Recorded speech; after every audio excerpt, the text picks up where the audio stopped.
Assalamualaikum warahmatullahi wabarakatuh. Perkenalkan, nama saya Cynthia Nuridayah, NIM 2018-33027, kelas BGSD 5A. Di sini saya akan mensimulasikan pembelajaran kelas 5, tema 3, subtema 1, pembelajaran 3, interaksi sosial dan interaksi dengan lingkungan hidup. Contoh RPP kelas 5, tema 3, pembelajaran 3. Kegiatan inti. Deskripsi kegiatan. 1. Guru menjelaskan kepada siswa tentang interaksi sosial dan interaksi dengan lingkungan hidup. 2. Guru memberikan pertanyaan-pertanyaan kepada siswa mengenai interaksi sosial dan interaksi dengan lingkungan hidup. 3. Guru memberikan penjelasan tentang makna dari interaksi sosial dan interaksi dengan lingkungan hidup beserta contoh dan dampaknya bagi kehidupan. 4. Guru memberikan tugas kepada siswa mengenai materi interaksi sosial dan interaksi dengan lingkungan hidup. 5. Guru meminta siswa untuk mengamati lingkungan sekitar mereka dan mengidentifikasi interaksi sosial dan interaksi dengan lingkungan hidup. 6. Guru meminta siswa untuk menyampaikan hasil pengamatan tentang interaksi sosial dan interaksi dengan lingkungan hidup. Alokasi waktu 120 menit. Tujuan pembelajaran. Yang pertama, dengan membaca teks bacaan dan berdiskusi, siswa mampu mengidentifikasi interaksi manusia dengan lingkungannya. Yang kedua, dengan mengamati lingkungan sekitar, siswa mampu melaporkan interaksi manusia dengan lingkungannya dan mendeskripsikan keragaman. Model pembelajaran yang digunakan adalah kontekstual teaching and learning, yaitu suatu konsep belajar di mana guru menghadirkan situasi dunia nyata ke dalam kelas dan mendorong siswa membuat hubungan antara pengetahuan yang dimilikinya dan penerapannya dalam kehidupan mereka sebagai anggota keluarga dan masyarakat. Langkah pembelajaran kontekstual teaching and learning. 1.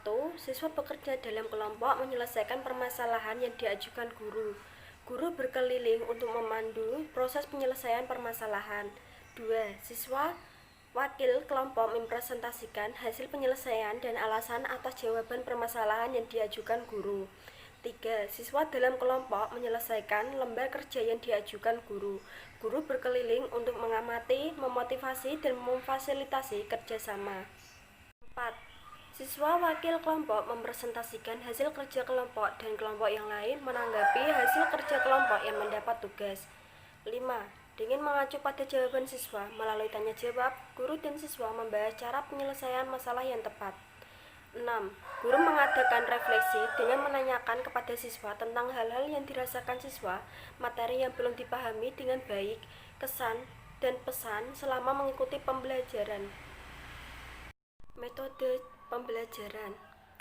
Ceramah adalah metodologi pembelajaran yang penyampaian informasi pembelajaran kepada murid dilakukan dengan cara lisan. Metode ini sangat cocok diterapkan di tempat dengan jumlah pendengar dengan yang cukup besar. Dengan menggunakan metode ini, seorang pengajar akan lebih mudah menjelaskan materi-materinya. Diskusi. Metode ini sangat cocok diterapkan pada kelompok yang berjumlah tidak terlalu banyak.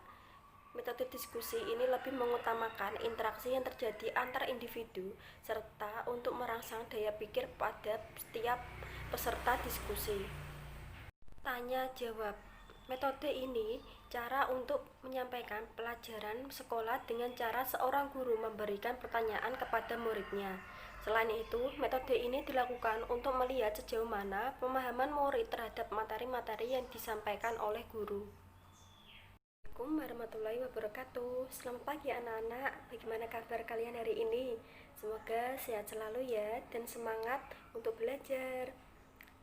Hari ini Ibu akan mengajarkan kalian materi IPS tentang interaksi sosial dan interaksi dengan lingkungan hidup.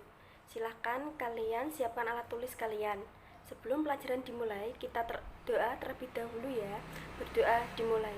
Selesai. Nah, anak-anak perhatikan penjelasan materi berikut ini ya. Interaksi manusia itu digolongkan menjadi dua ya anak-anak. Yang pertama interaksi sosial dan yang kedua interaksi dengan lingkungan hidup. Yang pertama interaksi sosial. Ada yang tahu apa itu interaksi sosial? Tidak Bu, baik Ibu akan jelaskan. Interaksi sosial adalah hubungan antar manusia atau hubungan manusia satu dengan manusia lainnya. Terjadinya interaksi sosial disebabkan karena manusia adalah makhluk sosial. Lalu, apa itu makhluk sosial, anak-anak? Tidak tahu, Bu. Jadi, makhluk sosial artinya manusia tidak dapat hidup sendiri dan selalu membutuhkan orang lain, mulai dari dia bangun tidur hingga sampai dia tidur kembali. Jenis interaksi sosial ada 3. Yang pertama, individu dengan individu. Yang kedua, individu dengan kelompok. Dan yang ketiga, kelompok dengan kelompok. Baik, anak-anak, Ibu akan menjelaskan satu persatu. Ada interaksi sosial individu dengan individu. Terjalin antara 2 orang yang saling berinteraksi dan saling merespon. Seperti terjadi ketika kita sedang bertegur sapa dengan teman. Ada 2 orang yang saling berbicara atau saling menyapa. Kemudian yang kedua, berjabat tangan.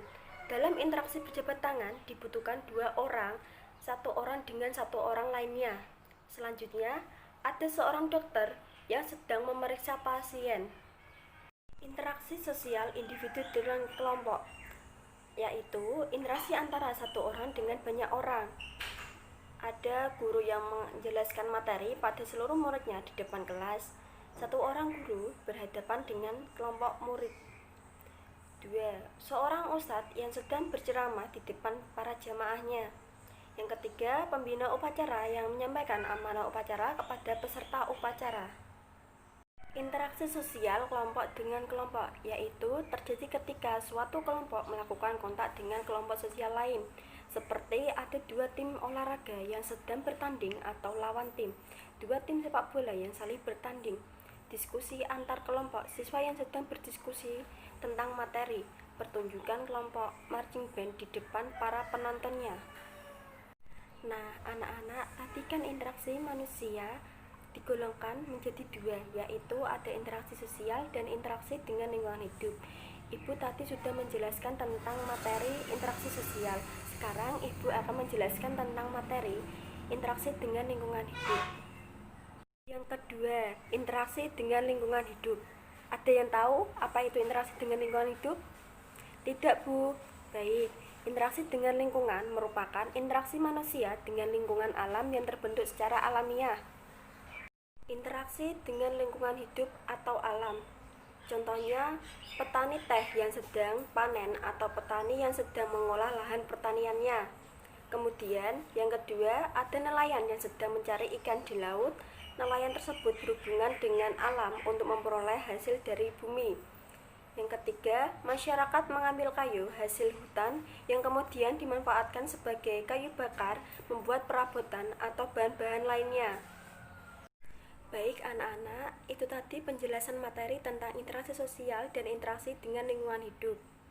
Apakah kalian sudah paham materi tersebut? Sudah, Bu.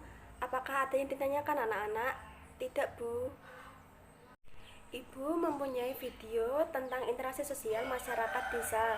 Mohon disimak ya anak-anak.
Memberikan tugas kepada kalian ya anak-anak, silakan dicatat di buku tulis.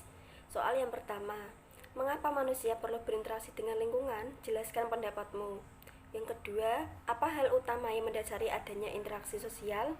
Yang ketiga, apa tujuan dari interaksi sosial? Yang keempat, sebutkan contoh interaksi sosial dan interaksi dengan lingkungan hidup di lingkungan sekitar. Cukup sekian kegiatan pembelajaran hari ini ya anak-anak. Semoga materi yang ibu sampaikan bermanfaat bagi anak-anak semua. Dan semangat terus dalam belajar.